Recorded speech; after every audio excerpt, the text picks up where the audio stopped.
So we had a question, Brian. Someone asked, what does Brian think about the Texas market? Right, and it's what's going on in my market in Arkansas and in Florida and in Maryland. You're watching a segment from a Freedom Mentor live stream. Join us for our next live event. Go to freedommentor.com/live. There's opportunity right now, right where you are. You may not know it's there, but it's there. And it's because of what Devin just said.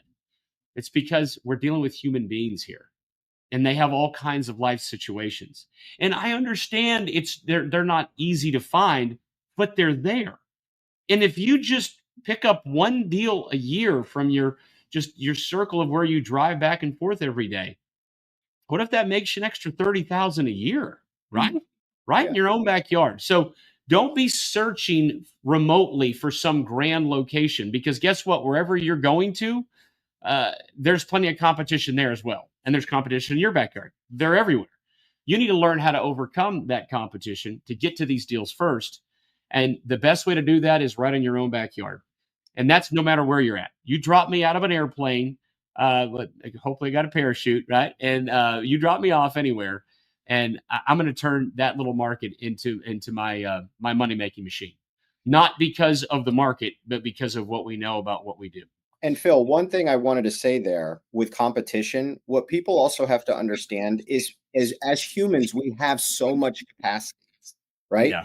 So if I'm doing 3 or 4 deals in a month, I may not be able to do another deal. I might have to assign it, or I might miss that opportunity, right? So like there are limitations to people. Yeah. There's room for you if you're watching right now. There's room for you to do this business if you do it right. Yeah. There's enough room. And I'll tell you another thing too. I'm going to add to that, Devin. Some of the people that were doing a bunch of deals 2 or 3 years ago, they might get mesmerized by setting up a assisted living facility or building developing a new mixed use building, and they get tied up on that for a couple of years. And meanwhile, those deals are all for you. So yeah, there's so much influx all the time. There's always room for another person to do a great job in this business. Would you start out in your own backyard, even in a market like New York City?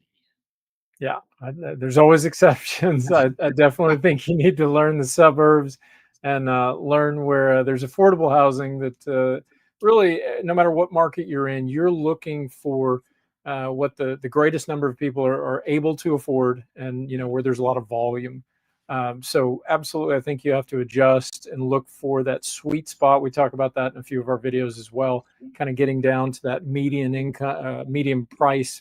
And of course, that's going to vary. So you don't want to be right in the heart of all the competition. You don't want to be in such a rural area that there's no buyers. You got to find that sweet spot, and that's what we help our apprentices find. Be sure to get your free copy of my best-selling book, How to Be a Real Estate Investor, and that comes with the audiobook version as well. Click the top corner. Yeah, this is tough, Daniel. I'm sorry, but you're going to have to either go to Long Island, you go over to New Jersey, across the river. Yeah, you're going to have a tough time if you're in Manhattan. I mean, well, even any of the boroughs, really. You've got to get to a spot where there's some single-family homes. Do we do deals on condos? Yes, but condos are a minefield. Florida right now, because of the law that changed, a lot of condo values have plummeted, and that's also because there's deferred maintenance. There's the catastrophe, that tragic collapse of the condo building in Miami Beach, and so there's a lot of fear surrounding that. Meanwhile, because of that fear, people might not be paying their HOA dues, and so now the HOA is underwater. So you got to be careful with that. And I know that in my visits to New York City, especially Manhattan, there's very few single family homes. So yeah, I'm glad you asked that question, and that just shows that there are exceptions to every rule. So with a market that's really urban, you've heard where we say go more to suburbia. And for those in suburbia, sometimes they go a little bit more rural. You will find that there can be some real treasures when you look at just outside just a little bit. So that's a real pro tip right there. And many of our people have been very successful by doing that. It's also because of the fact that the majority of buyers they're struggling with the interest rates as well too. So you've got to make sure you're in a more affordable price point. That's just where the volume is. That's where our deals are made. And and look, if we're being very transparent, I'd also say this: someone who owns a $2.5 million property, they're not working with a We Buy Houses sign type buyer. They're calling real estate agents and they're selling that through the traditional manner. It's those that are in a pickle that don't have the financial capability or the interest. And I think that's an important component of this. We sometimes, when people look at the business we do, they say, well, are you just taking advantage of people that are, in a bad situation? Well, no, it's people that say, this is what I want. If you can give me this, I'm in. Because not everybody is as interested in money as you might think.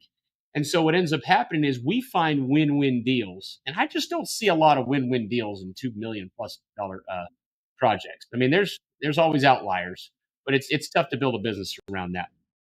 Would you like to be coached by me and my team? Every successful real estate investor has a mentor. Discover how you can be mentored by us through our apprentice program by clicking above.